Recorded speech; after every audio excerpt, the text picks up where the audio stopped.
There's an NBA player that has gone from 1.7 assists to 2.7 assists per game this season. And now he's missing two critical pieces on his team. I have an absolutely glorious plus 110 player prop. Let's dive in.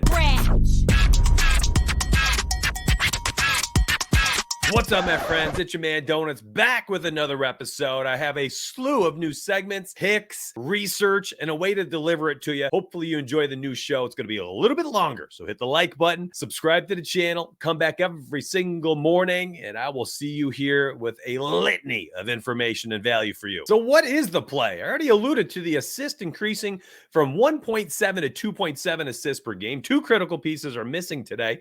Their names are Evan Mobley and Donovan Mitchell. Both are going to be out tonight as the Cavs are heading into Indiana and facing the Pace Up Pacers as they are now 7-point underdogs on the road tonight. I love the matchup. In fact, with the increased pace, that also means more possessions and the more opportunity to rack up assists. And now I alluded to the plus 110 line on DK Sportsbook.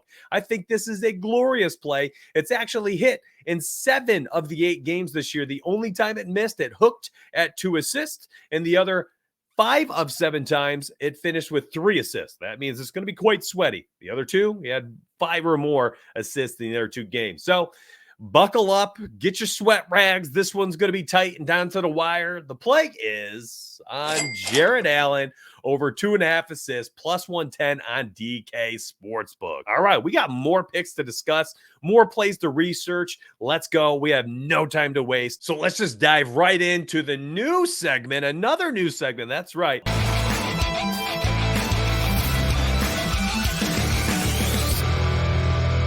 All right, the on the bubble list of plays are basically, it's my short list. Now, I don't feel the most comfortable every single morning going in at 8 a.m. to record a video and give you 5 picks that I feel great about. I don't always have 5 picks at 8 a.m., but what I usually do this early in the morning is I have a list of plays that are on my short list. They're usually probably anywhere between like 5 to 10, depending on how large the slate is. If I was able to do any research the night before, my goal of giving you my on the bubble list or the on the bubble plays before they become official or not. I don't know what I'm going to do with these yet, but I do have the research done. I like them for X, Y, and Z reasons, and I want to at least give them to you so that you can take them daily, use them on PrizePicks, use them on your sports books, do what you want to do, however you want to do it, and maybe just take these as like my compass. This is where the slate is telling me to go. Now you go do a little bit more research and find out if they're plays for you. Now, my official ones, if you want them, are going to be inside Discord daily and on the Dub Club app, where my picks this season are beautiful,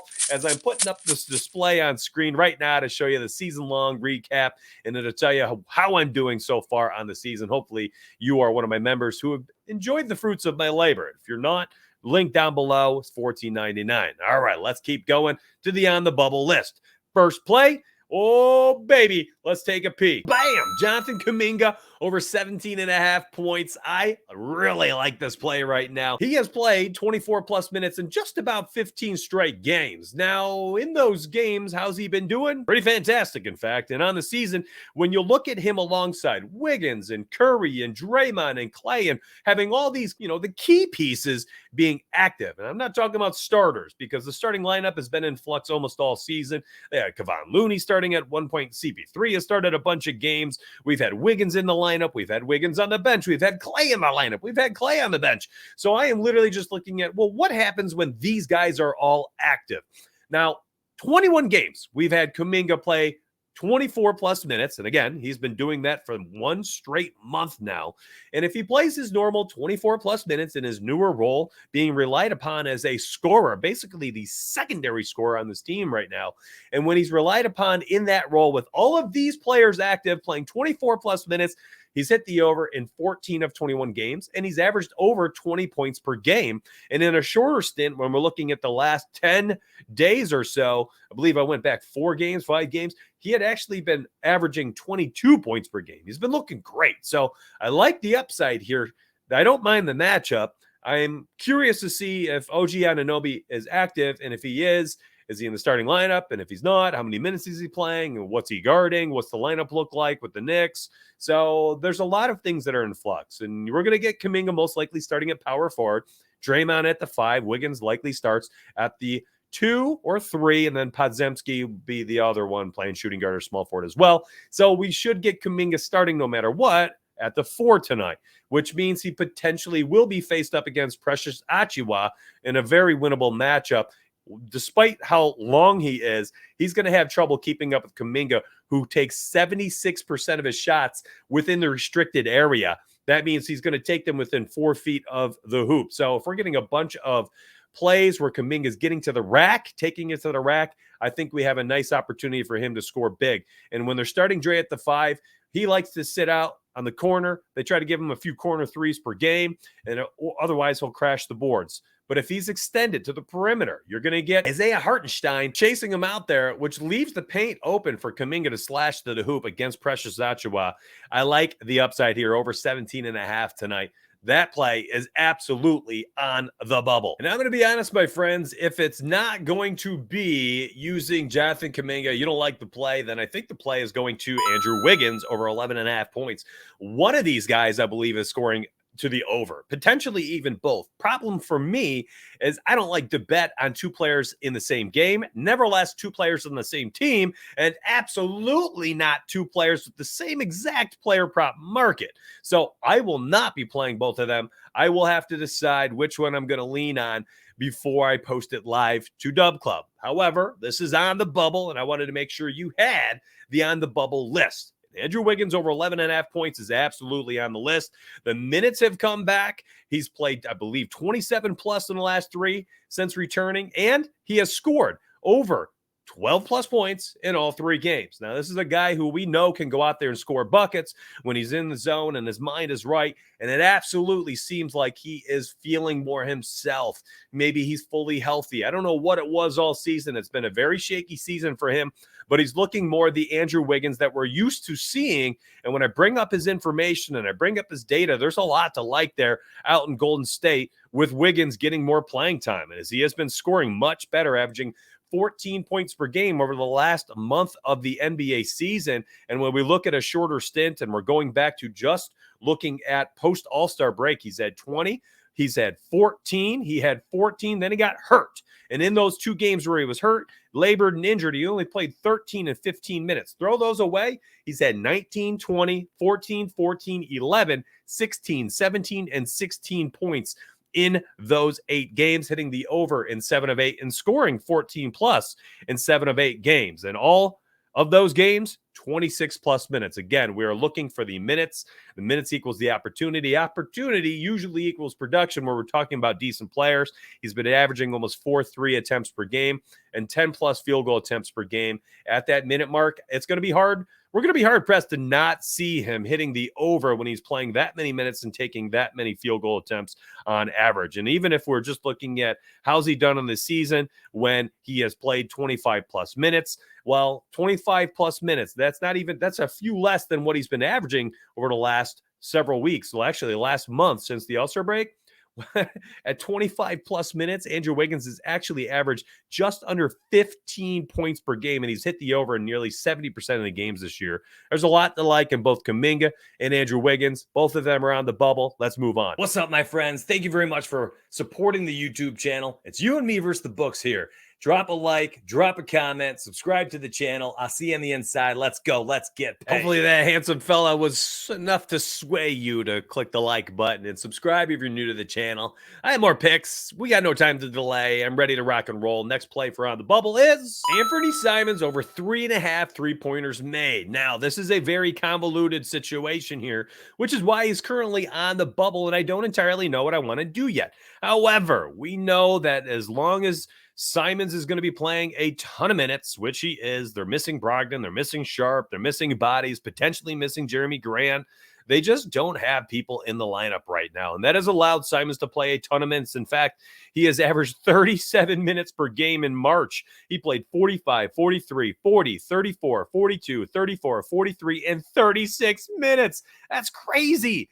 8 games playing that many minutes. Of course he's going to be banging home threes. And in fact, the most tilting thing here is the only night that I bet on him, he finished with 3 threes and hooked. He had 3 threes at halftime and didn't shoot another the entire second half.